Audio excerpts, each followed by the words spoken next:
Hey guys, Ricky here with DoD Contract Academy. Thank you for tuning in this week. So I'm taking it back to basics on this episode. We do have a lot of great interviews coming up, but I wanted to get in here and just talk about something that I believe to be foundational. If you want to succeed, it's selling to the government. And I've had a lot of conversations lately where companies were aware of this. I have talked about this on previous episodes, but I think it's good to always come back to this. And I've struggled with how I was going to name this episode. I think I finally landed on don't respond to RFPs. I'm saying that a little bit tongue in cheek, but there's some core truths that you need to understand about how the acquisitions process works, right? So at this point, you probably understand that the government does not buy things the way you and I buy something. You know, the government has been regulated since the birth of the country on how they're going to buy things from Congress, from different agencies. At one point in history, there, I think in the 80s, they did a study, there were over 60,000 pages of acquisitions regulation governing how the government buys something from a company, which can make it seem pretty complex. And there's a lot of things you got to think about, but here are some points that I want you to consider. So whether you've been doing this for a while and it's just good to have a refresher, or you're new to the game, I want you to think about these things. So some initial questions you want to ask yourself are, does the government buy what I sell? You can go to usaspending.gov and find this out pretty easily, right? In most cases, the question or the answer to that question is going to be yes. I mean, the government's the biggest spender on earth, at least so they say. And if there is a bigger spender on goods and services from small business owners in particular, but all companies at large, I'd like to know who that is, right? So regardless of whether or not that's true, they are a huge spender and they buy just about everything that you can think of. So first you confirm, do they buy, or you answer that question, do they buy what you sell? The answer is probably yes. How much of it are they buying? That's going to give you a good sense of whether or not you should be going after opportunities. Again, in most industries, that number is going to be large, and it's definitely going to be worth at least considering going after some of these contracts. The next thing I ask myself is, who in the government is buying what I sell? So I want you to remember, most people in the government can't buy anything from you. And it's usually not the user. Usually the user of whatever it is that you sell will never be able to buy anything from you. You're targeting acquisitions officers, typically. You're targeting program managers. In some cases, we're working with users as well, but we want to understand who's doing the buying. This is something else we can do with government research tools. So, and then the third thing is, how does the government buy what you sell? Okay, so those are some things we want to answer right up front before I get into my main thesis here, right? So once we know that the government buys what you sell, once we know the major agencies and the acquisitions offices within them that are really the big spenders in your area, and we know how they're buying. So are they using something like a GSA contract to buy what you're selling? Is there an avenue for simplified acquisitions or sole source contracting? There's lots of different methods that the government can use to put a company on contract, but you want to understand what those are. You don't want to go out and get a GSA schedule if the government doesn't use GSA to buy your particular product or service, right? And this is actually a pretty good thing to touch on, because a lot of companies they have a very surface level understanding of how the government buys things. They see GSA and they're like, oh, I'm going to go get this schedule.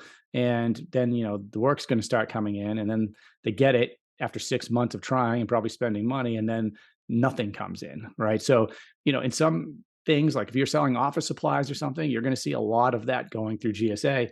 But there are other industries, even software to a certain degree, depending on where your focus area, where you might see GSA only make up 10% of the sales or 20% of the sales. So it really depends. And we can see with very precise accuracy how much of this is going through the GWACs, how much of this is going through GSA, how much of this is sole source, how much of this goes to small businesses. We can see all these numbers because the government has to report their spending. And this is one nice thing about selling to the government.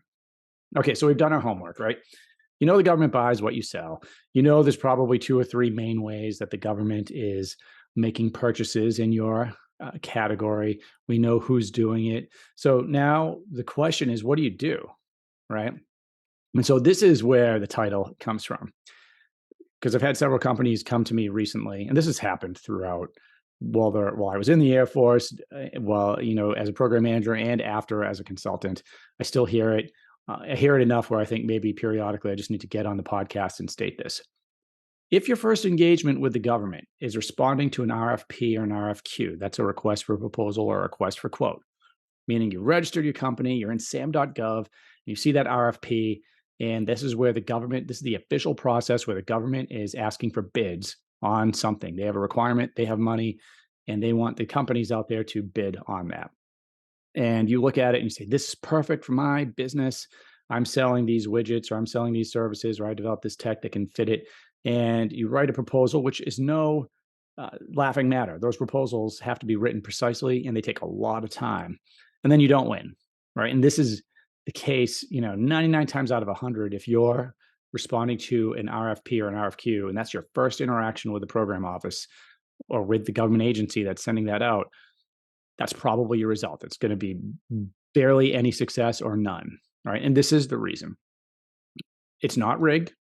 That's what I often see too. Or I also hear, oh, it looks like it's written for my competitors. And what I tell people is it's not rigged, but it was written for your competitors. And here's why. And by the way, there is nothing shady going on here in most cases, right? There's always corruption everywhere in every organization. So I don't want to say never, but what's happening here is the federal acquisitions regulations govern the entire life cycle of process, right, for how we're going to buy something.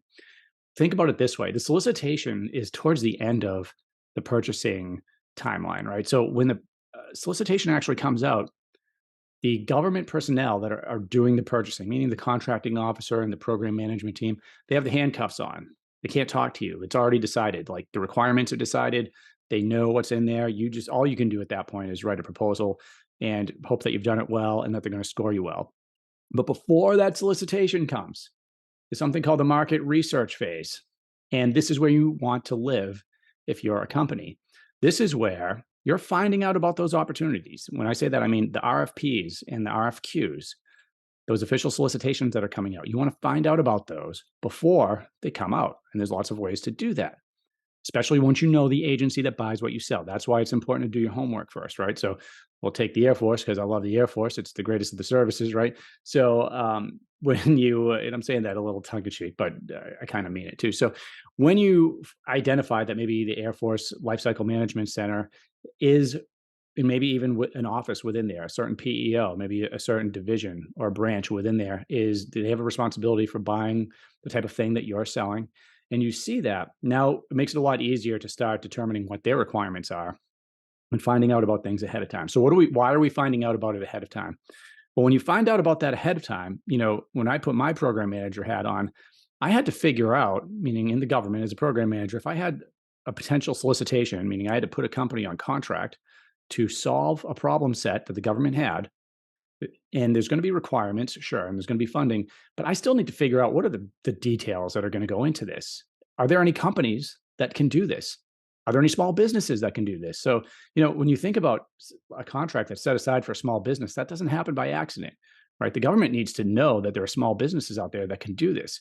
So in this market research phase, that's where the program manager, the contracting officer are going to go and say, all right, businesses, we are looking for information. This is when you see something called a request for information or a sources sought.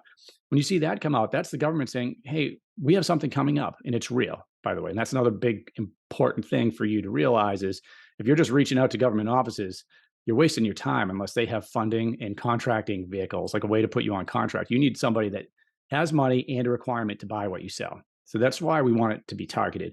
I'm going to stick with RFIs and sources sought because you can find those on sam.gov. So you see a request for information now to buy widget X, right? Now you're way ahead of the solicitation. So you're responding to this request for information. And when you respond to it, yes, you're answering their questions, but you're also telling them about your company. We're a small business. Maybe you're recommending that they set it aside for a small business. If you could do that, you've eliminated competition, right? Maybe you're a woman-owned small business. Now, if you can recommend that they set that aside for a woman-owned small business, you have eliminated even more competition. But you're not just doing that. You're trying to provide value here. You're trying to help the program office. They need to write that solicitation. So you want to help them write that. You want to put everything in there, as much detail as you can, so they can put a solicitation together that is not only going to benefit the actual requirement and the warfighter, if it's a military or government agency, But also these are things that your company can do. Might be you can recommend past performance or certifications that you have. You can recommend, if you have GSA, you can recommend that they use GSA as the contract vehicle. There are a lot of things that you can do here to influence this, so you have a better opportunity to win when the solicitation comes out. Right now, what else can you do? Well, you respond to this. You don't just respond to it. You confirm that they receive it, but you also want to request a meeting with the program office. In this phase, in the market research phase, you can do that. You can request to sit down with them, give them a demonstration, give them a presentation. It doesn't mean that they're going to put you on contract, but it certainly means they're going to know who you are. They're going to understand what you do a little bit better, and they might take all of that into account when they put that solicitation together. Now, in some cases, this may never even get competed, right? You may be the only one that can truly solve the problem for the government, or the only one that responds. So that could equal just a contract between you and the government agency. Something else that's happening here is when you're meeting with that office, if you respond to something like this, that's your way in for that meeting. And when you have that meeting, not only can you influence this, but you can ask them, hey, do you know anybody else that could potentially use our product or solution? And if they know, they're going to try to help you. I always tried to help small businesses. You'd be surprised, they're going to want to help you. And if they have a program manager or somebody in the military or in a government agency that they know have that requirement and have funding, they'll point you in the right direction. So now that's opening you up to possibilities that you didn't even know about before you sat down there. So now let's take this situation. In the first one, you were just responding to the RFP and you didn't win, right? And it looked like the solicitation was written for your competitor. But now in this situation where you already, in situation 2, what I just explained, you responded to the RFI, you had a meeting, talked to them, you recommended a bunch of things. Now that solicitation comes out and it looks like it was written for you because you helped them write it. Does that mean you're going to win? No, you might not win. You still have to write a proposal that it's still going to be reviewed and scored, but you're much more likely to win. Think about it. You helped them write it. They know who you are. In addition to that, you're going to know more about this because you've asked them, you had a meeting with the office. You've been asking them questions. Most people responding to an RFP or an RFQ have not gone through the process of, identifying it 6 months out with an RFI or source of sought, responding to it, having a meeting, maybe multiple meetings. So now you've created that relationship. You've helped write the solicitation, essentially. They know who you are. You have more information, which is going to allow you to craft a better proposal, which could be scored at a higher level than the other ones that are in there. Now, there's lots of ways to put companies on contract besides these competed opportunities, but you could see how this process is what is going to win you the contracts. This is what companies that are savvy, that are winning over and over again, this is what they're doing. You're not going to win everything, but you're going to win a lot more when you're going about it this way. So hopefully this takeaway for you will give you something to think about. You want to live in that market research phase. It's a longer process. Selling to the government is not easy and it's not fast. It can be lucrative, right? And you have a lot of public information that most people aren't taking advantage of. So there are ways to do this in a very smart and strategic way where you don't have to waste your time, but you do have to spend time doing this. It's a marathon. So what are we doing? We identify who buys what you sell and how they buy. We find opportunities ahead of time. And in this example, you're responding to a request for information. You're writing a solid request for information, not just a marketing document that you're not doing anything. You're writing it for the requirement. You're helping them. You're helping the government figure out how to solve a problem, trying to get a meeting with them. And then you have to track when if it is going to go and become a request for proposal or request for quote, you have to track when that's going to come out. Right. So and you have to write a solid proposal, but that's now the process, right? So we've started a lot earlier, we've put in a lot more work. And now when that comes out, you're much more likely to win. And so you want to do that. You're rinsing and repeating and you're creating relationships. And of course, you're always asking who else could use what our solution is providing. So that's it in a nutshell. Remember, we're not just responding to the RFP, we are identifying it way before it ever comes out, and then we're working towards that goal. If you want help with this, you can reach us at dodcontract.com. We have courses. We have done with you services and done for you services. So check those out. You can always request a consultation if you want more in-depth help or you work with us.